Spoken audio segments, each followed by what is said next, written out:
Welcome to this educational program. This module provides an overview of testicular cancer. There are other modules available that describe different treatments of testicular cancer in greater detail.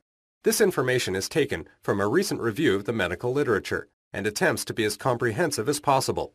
However, it may not necessarily reflect the experience of your healthcare provider or the specifics of your situation. Please feel free to view this presentation as many times as necessary. You may also use the player on your left to repeat slides or to skip through them in any order you wish. Testicular cancer begins when cells within a testicle reproduce in an uncontrolled manner. Ultimately, a tumor develops. 90% of these tumors are classified as germ cell tumors. In other words, they begin in the cells that produce sperm. Testicular cancer is considered to be one of medical science's success stories. Almost every man who is diagnosed when the cancer is at an early stage is able to be cured. When the disease is diagnosed after it has spread beyond the testicle, thanks to newer chemotherapy drugs, the cure rate is still more than 90%. Testicular cancer accounts for about 1% of cancers that develop in males, a percentage that is higher than it was a few decades ago. Despite the relatively low incidence of this type of cancer, it is the most common form of cancer in males aged 15 to 35. Men in this age group are encouraged to perform testicular examinations on themselves to become familiar with their own testicles, much like women do self-breast exams to find lumps in the breasts.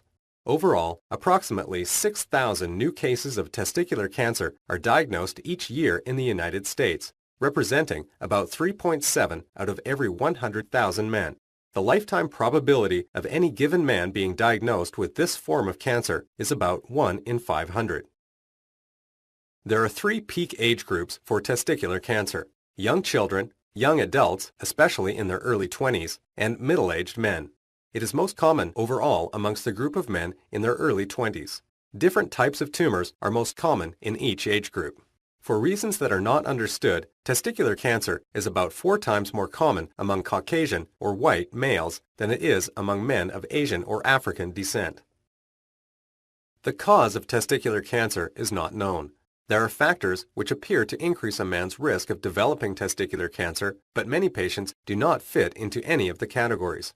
These categories include a testicle which at birth has not descended, hormones taken by a man's mother to prevent a miscarriage, a family history of the disease, and a genetic disorder called Klinefelter's syndrome. The two testicles are part of the male reproductive system. They are contained in a loose sac of skin beneath the penis, which is called the scrotum. The testicles produce sperm and secrete the male hormone testosterone, which is responsible for male development and sex drive, among other things. The testicles begin to form where the kidneys lie, high up in the abdomen and towards the back. They then descend while the male baby is still in the uterus, finally to reside in the scrotum just prior to birth. If this complete descent does not occur, there is a higher risk of developing testicular cancer. This is an image of the male reproductive system, including the testicles. Sperm is made in the testicles and travels through the tiny tubes of the epididymis, which store and nourish the sperm, and into the vas deferens, and finally into the ejaculatory ducts. It then mixes with fluid from the seminal vesicles and prostate to create semen, which is released through the urine channel or urethra during orgasm. The testicles are composed of different types of cells. Germ cells are those that mature to produce sperm for the purpose of reproduction. Uncontrolled growth of these cells is the most common cause of testicular cancer. Sertoli cells nourish and support these germ cells, and these can rarely grow to form tumors. Leydig cells are those that produce the male hormone testosterone and release it into the bloodstream. Other cell types, such as fat and muscle cells, rarely grow to form tumors. Testicular cancer is divided into two main groups. Seminomas account for about 60% of germ cell origin tumors, and non-seminomas account for about 40%. The treatment for these two groups is different, and therefore the accurate determination of the type of testicular cancer present is extremely important prior to aggressive treatments. Seminomas tend to occur in men who are in their late 30s and 40s, but can occur at younger ages. In most cases, this type of testicular cancer is detected at an early stage when the cure rate is higher than 95%.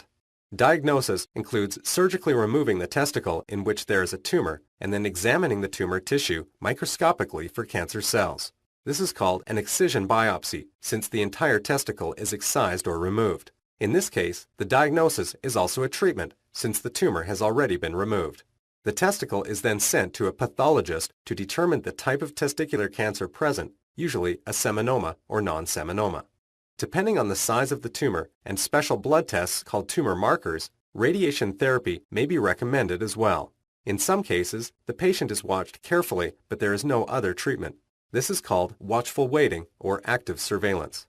If the cancer occurs again, chemotherapy is usually recommended. Sometimes additional surgery is also necessary, but the success rate of chemotherapy alone has improved in recent years. Non-seminomas, referred to as non-seminomatous germ cell tumors, or NSGCTs, generally occur in younger males, most often between the ages of 15 and 34. There are various subtypes of non-seminomas. As with a seminoma, the affected testicle is first removed and then the tumor cells are examined.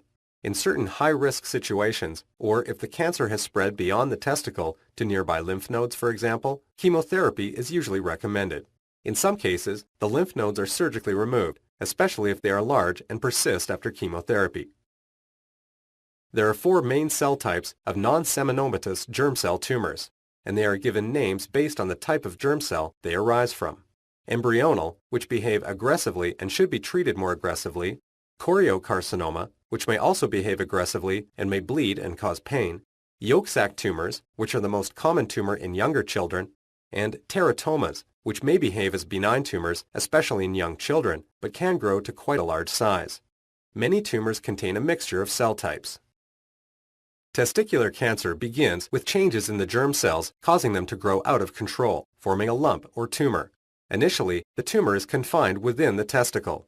Eventually, depending on the cell type and how aggressively it behaves, the tumor may spread beyond the confines of the testicle. It can do this by one or more routes, directly through the capsule of the testicle, called the tunica albuginea, through the lymph channels, or into the bloodstream. Normally, the lymph system serves to fight infection and injury. However, it is also a common means by which many cancers spread throughout the body. If cancer cells spread into the lymph channels, they can travel to the lymph nodes in the back of the abdomen, called the retroperitoneal lymph nodes. There, they can form tumors also. The reason testicular cancer cells spread to the back of the abdomen is due to the fact that as a baby in the uterus, the testicles originated in that area, as mentioned previously. Left-sided tumors will set up in the nodes on the left side of the abdomen, called the para-aortic nodes, as shown here, while right-sided tumors will go to the right-sided nodes, called the interaortocaval nodes. These nodes surround the so-called great vessels, the large vein and large artery that take blood to and from the heart, respectively. Tumors can also spread through the bloodstream to other organs in the body, quite distant from the testicles, such as the liver, lung, kidneys, bone, and brain. Many physicians advise their male patients who are aged 15 and up to perform monthly testicular self-examinations, called TSE, and will teach their patients how to do it, as described on the next couple slides. As mentioned previously, this is similar to women doing self-breast examinations for lumps in the breasts. Examination of the testicles should also be part of any routine physical examination by a doctor. These drawings highlight the key points of the testicular self-examination. Firstly, examine yourself in front of a mirror. Look for any obvious changes to the testicles or swelling in the scrotum, or differences from one side to the other. Next, examine yourself in a warm shower or bath so that the testicles hang loose in the scrotum. Use both hands for the examination, as shown here. Begin the exam by locating the epididymis, which is the coiled tubular structure around the testicle, which may be very soft in some men or more firm in others. Now feel the testicle itself using the thumb and first 2 fingers of both hands. Feel for lumps in or on the testicle. The following signs or symptoms may hint to a diagnosis of testicular cancer: a hard lump in or on a testicle, a change in the size or shape of a testicle, swelling or a feeling of heaviness in a testicle, or an ache in the lower abdomen. Rarely, there is a painful swelling. Usually, testicular cancer comes on without any pain. Fertility problems may only very rarely be the initial presenting sign of testicular cancer. When testicular cancer spreads beyond a testicle, it can cause other signs and symptoms, including a persistent backache without an obvious back problem, tenderness or enlargement of the breasts, a lump in the neck, or shortness of breath. A bag of worms appearance in the scrotum, called a varicocele, caused by blockage of blood flow out of the testicle, may rarely be a sign of testicular cancer, especially if only on the right side. Notify your doctor if you notice any of these symptoms, but keep in mind that these are very nonspecific symptoms and could relate to any of a number of different things. Not all lumps are cancerous. However, they should be checked out by your doctor. Other possibilities include non-cancerous solid lumps or fluid-filled sacs called cysts. Solid lumps include benign or non-cancerous tumors, groin hernias protruding down into the scrotum, lumps of scar tissue called granulomas, which may be above the testicle, such as after a vasectomy, or in the testicle related to previous infection or certain other conditions, and calcified lumps in or on the surface of the testicle. Common cystic swellings include spermatoceles, which are cysts in the epididymis just next to the testicle, and hydroceles, which are collections of fluid in the scrotum surrounding the testicle. Another common swelling in the scrotum is a varicocele, which, as mentioned, is a collection of dilated veins above the testicle, as shown on the previous slide. Other less common lumps or swellings may also be found. The process of diagnosing testicular cancer includes a medical interview, physical examination, possibly an ultrasound, and certain lab tests. Surgical removal provides the definitive diagnosis. The medical interview, also called a medical history, may include questions such as, how long has the lump been present? Is there any pain associated with it? Is there a history of an undescended testicle? And are there any other symptoms such as recent weight loss, fever, night sweats, etc.? Questions will also be asked about your general health, previous surgery, medications, and allergies. In the physical examination, your doctor will first perform a general exam, including measurement of vital signs and assessment of heart and lungs, among other things. Specifically, the neck and abdomen are examined for the presence of lymph nodes or other abnormalities. Finally, the testicles and genital area are carefully examined. This exam may include a procedure called transillumination, whereby the doctor shines a light onto the scrotum. This helps to distinguish between solid lumps and fluid-filled cysts, as light will not pass through a solid lesion but will pass through a cyst. In almost all cases, a solid lump in the testicle is clearly diagnosed on physical exam. Occasionally, ultrasound of the testicle will be requested to confirm the diagnosis. Ultrasound uses sound waves to examine internal structures and is very good at detecting solid masses within a testicle and differentiating them from cysts, and for clarifying their location. Some kinds of cancer produce what are called tumor markers, which are proteins that can be measured with a blood test. In the case of testicular cancer, there are 3 such markers: alpha-fetoprotein, or AFP, beta-human chorionic gonadotropin, or beta-HCG, and lactate dehydrogenase, or LDH. A blood test before testicular surgery may show elevated levels of one or more of these markers. These markers give a clue as to the type of cancer present even before surgery is performed. They can also be used to determine if treatment is working. For example, if a testicle is removed and the level of a marker decreases back to normal, the physician will know that it's unlikely that the cancer cells have spread beyond the original tumor. They can also be followed after treatment to allow early detection of any reoccurrence of the cancer. If you are interested, this slide details how tumor markers can be used to give a clue as to the underlying diagnosis. Alpha-fetoprotein, or AFP, is produced in high levels by specific cells called yolk sac cells, which can be a component of non-seminomatous germ cell tumors. Elevated levels of this marker, therefore, confirm the presence of this type of tumor. Very high levels of beta-HCG also indicate the presence of non-seminoma, specifically elements of special cells called syncytiotrophoblasts, which are found in choriocarcinoma. 5% of seminomas will also contain a small number of these types of cells and cause a comparatively mild elevation in beta-HCG. When a hard mass is found in the testicle and testicular cancer is suspected, surgical removal of the entire testicle is almost always required, both as initial treatment and for proper diagnosis. Surgical removal of a testicle for this purpose is called a radical orchiectomy or inguinal orchiectomy. It is performed through a small cut or incision in the groin, similar to that for a hernia repair, to allow removal of the entire testicle as well as part of the cord of structures containing the blood and lymph drainage from the testicle, called the spermatic cord. The term radical simply means that not just the testicle, but the surrounding structures are removed. It is an ominous sounding word, but in reality, this is a fairly simple and quick outpatient procedure. It should be performed as soon as possible once a diagnosis of possible testicular cancer is made. Detailed information on this procedure is available through a separate module. In many cases of cancer, a biopsy can be done without removing the suspected organ. One example is breast cancer. However, with testicular cancer, there are two good reasons to avoid a biopsy before surgery. Firstly, 95% of testicular tumors are cancerous, so doing a biopsy is not usually necessary. It only confirms the obvious and delays proper treatment. Furthermore, living with one testicle does not have an impact on a man's sexual life or ability to father children in most cases, so there is minimal physical impact of proceeding with removal of the testicle.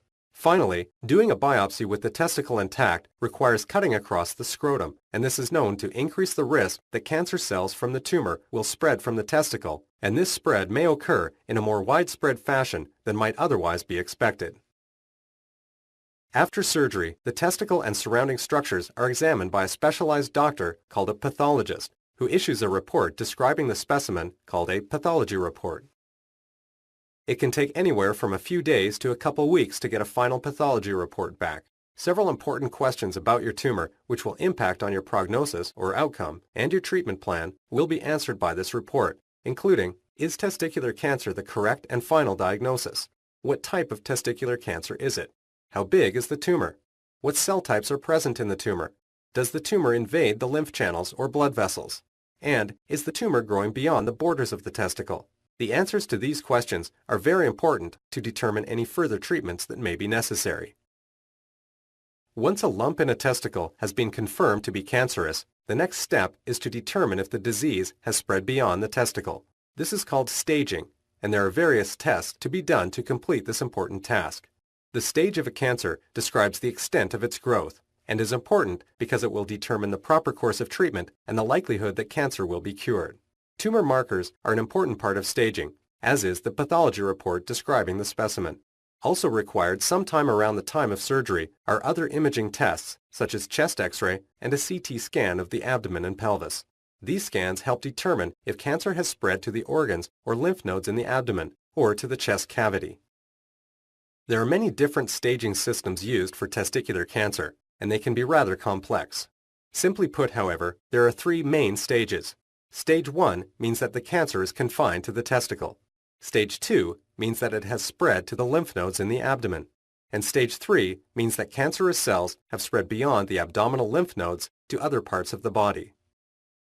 This drawing shows a Stage 1 cancer, where the tumor is confined within the testicle with no spread beyond it. In Stage 2, the cancer has now spread to the lymph nodes in the abdomen, called the retroperitoneal lymph nodes. The most advanced stage of testicular cancer is Stage 3, where cancer has spread out from the testicles to the lymph nodes above the diaphragm or to other body organs, such as the liver, lung, or even brain. Regardless of the type of tumor or the stage, the first step in treatment of testicular cancer is to remove the affected testicle, a procedure called radical orchiectomy. Treatment then depends on the type of cancer, the stage, and certain risk factors, such as tumor cell type and invasion into the blood vessels. As will be discussed, there are some regional and individual differences in treatment planning. Seminomas respond well to radiation. For this reason, Stage 1 patients with seminomas often undergo radiation therapy to the abdominal lymph nodes after radical orchiectomy is performed. In some cases, however, particularly if the tumor is less than 6 centimeters in diameter and markers in the blood are normal, the patient will be kept under surveillance only. As mentioned, this is called watchful waiting or active surveillance. If the situation changes, radiation therapy is still an option. Decisions such as these must be made by individual patients and their urologists or oncologists. In either case, the success rates are very high, more than 95%.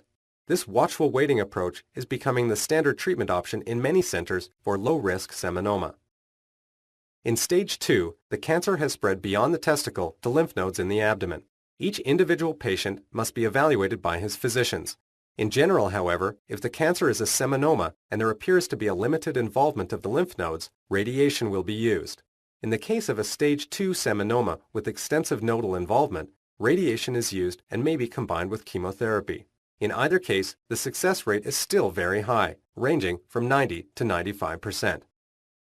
Among doctors that treat testicular cancer, there is perhaps the greatest degree of controversy and difference of opinion around the subject of treatment for stage 1 non-seminomatous germ cell tumors.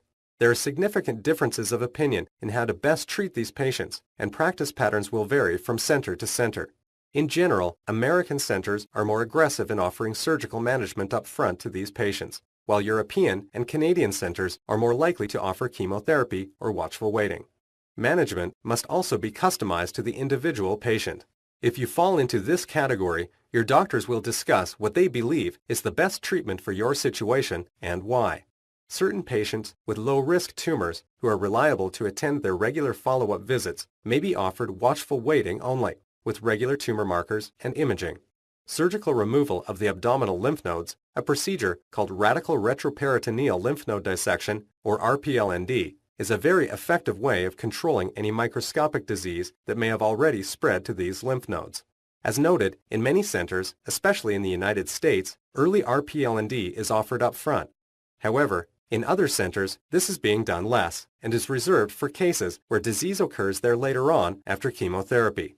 Non-seminomas do not respond well to radiation therapy. However, they do respond well to chemotherapy. For this reason, patients who are at higher risk of having more advanced disease than at first appears after orchiectomy may be offered a short course of chemotherapy to prevent later progression of cancer.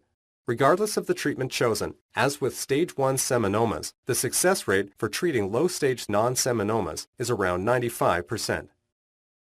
In stage 2, the cancer has spread beyond the testicle to the lymph nodes in the abdomen. Here again, with advances in chemotherapy, there are differing opinions on the best form of management, and each individual patient must be evaluated by his physicians. In some centers, with limited involvement of the lymph nodes, the involved nodes will often be removed surgically. Afterwards, chemotherapy may be given as well. In other centers, chemotherapy is given first, and surgery is only offered if there is not complete disappearance of the nodes after treatment. When lymph node involvement is more extensive, chemotherapy is usually given first. When the course is finished, the lymph nodes, if still enlarged, are often surgically removed. In either case, the success rate is still very high, from 90 to 95%.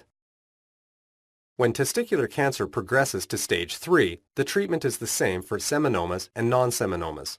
As with the other stages of testicular cancer, each patient must be evaluated individually. In general, however, chemotherapy is used first. Then, if any signs of the cancer remain, they are removed surgically. The success rate for stage 3 testicular cancer is between 70 and 90%. Most testicular cancer patients undergo a regimen of regular follow-up examinations after surgery for at least 5 years, and up to 10 years or more, including periodic assessment by a physician, measurement of tumor markers, and imaging with chest X-ray and CT scan. The exact schedule of follow-up visits will depend on your specific clinical situation as well as the preference of your doctor.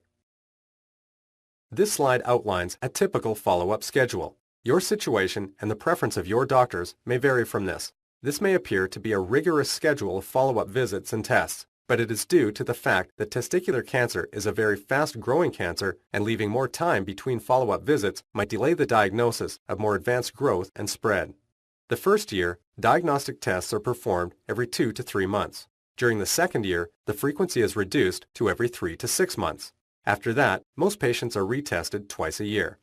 Most relapses occur during the first year after treatment, which is why testing is so frequent during that time. After 3 years have passed, testicular cancer reappears in only 5% of patients. After 5 years, the chances are even lower. Testicular cancer can be cured with modern therapy. In fact, the ability to cure testicular cancer is one of the most remarkable and encouraging stories in all of medicine. When discussing the likelihood of cure, keep in mind that the word cure is difficult to define and may be different with different types of cancer. With testicular cancer, cure or success is usually defined as no evidence of recurrent disease after 5 years of follow-up. However, late recurrences can happen in rare cases. Informing a man of his chance of cure after treatment for testicular cancer is more challenging than one may think, as it depends on a number of different factors, including the stage or extent of cancer, the type of cancer, the volume or amount of cancer, the response to treatment, and certain indicators, such as the presence of tumor invading into blood vessels. Every man's situation is unique, and generalizations are difficult to make. Please discuss the specifics of your personal situation with your doctor. Many resources are available to provide you with statistical information about the chance of cure in a variety of situations.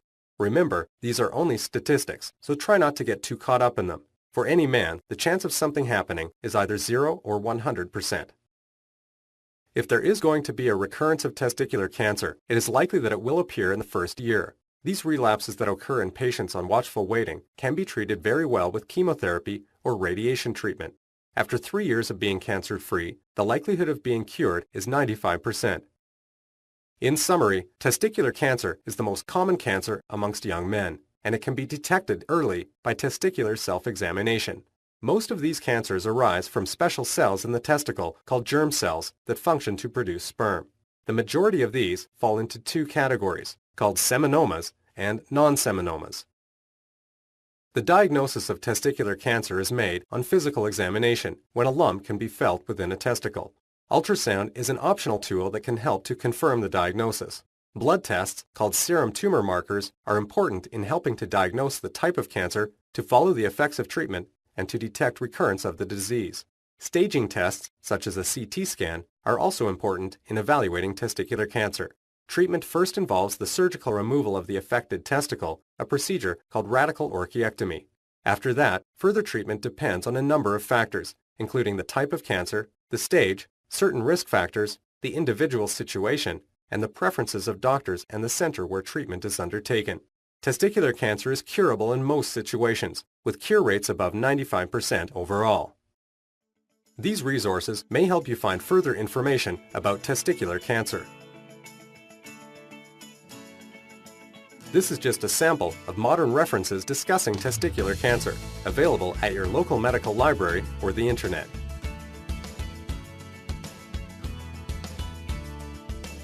We sincerely hope that this module has furthered your understanding of testicular cancer.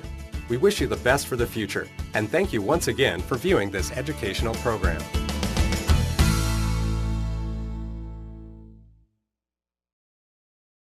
When cells within a testicle reproduce in an uncontrolled manner. Ultimately, a tumor develops. 90% of these tumors are classified as germ cell tumors. In other words, they begin in the cells that produce sperm. Testicular cancer is considered to be one of medical science's success stories. Almost every man who is diagnosed when the cancer is at an early stage is able to be cured. When the disease is diagnosed after it has spread beyond the testicle, thanks to newer chemotherapy drugs, the cure rate is still more than 90%. Testicular cancer accounts for about 1% of cancers that develop in males, a percentage that is higher than it was a few decades ago. Despite the relatively low incidence of this type of cancer, it is the most common form of cancer in males produce sperm and secrete the male hormone testosterone, which is responsible for male development and sex drive, among other things. The testicles begin to form where the kidneys lie, high up in the abdomen and towards the back. They then descend while the male baby is still in the uterus, finally to reside in the scrotum just prior to birth. If this complete descent does not occur, there is a higher risk of developing testicular cancer. This is an image of the male reproductive system, including the testicles. Sperm is made in the testicles and travels through the tiny tubes of the epididymis, which store and nourish the sperm, and into the vas deferens, and finally into the ejaculatory ducts. It then mixes with fluid from the seminal vesicles and prostate to create semen, which is released, are most common in each age group. For reasons that are not understood, testicular cancer is about 4 times more common among Caucasian or white males than it is among men of Asian or African descent. The cause of testicular cancer is not known. There are factors which appear to increase a man's risk of developing testicular cancer, but many patients do not fit into any of the categories. These categories include a testicle which at birth has not descended, hormones taken by a man's mother to prevent a miscarriage, a family history of the disease, and a genetic disorder called Klinefelter's syndrome. The 2 testicles are part of the male reproductive system. They are contained in a loose sac of skin beneath the penis, which is called the scrotum. The testicle males aged 15 to 35. Men in this age group are encouraged to perform testicular examinations on themselves to become familiar with their own testicles, much like women do self-breast exams to find lumps in the breasts. Overall, approximately 6,000 new cases of testicular cancer are diagnosed each year in the United States, representing about 3.7 out of every 100,000 men. The lifetime probability of any given man being diagnosed with this form of cancer is about 1 in 500. There are 3 peak age groups for testicular cancer: young children, young adults, especially in their early 20s, and middle-aged men. It is most common overall amongst the group of men in their early 20s. Different types of tumor.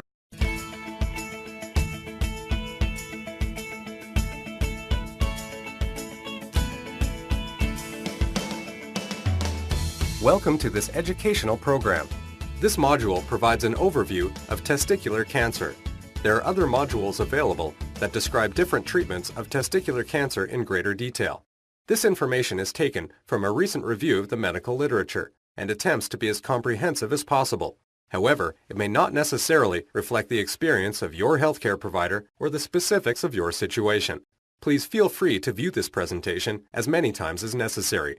You may also use the player on your left to repeat slides or to skip through them in any order you wish. Testicular cancer begins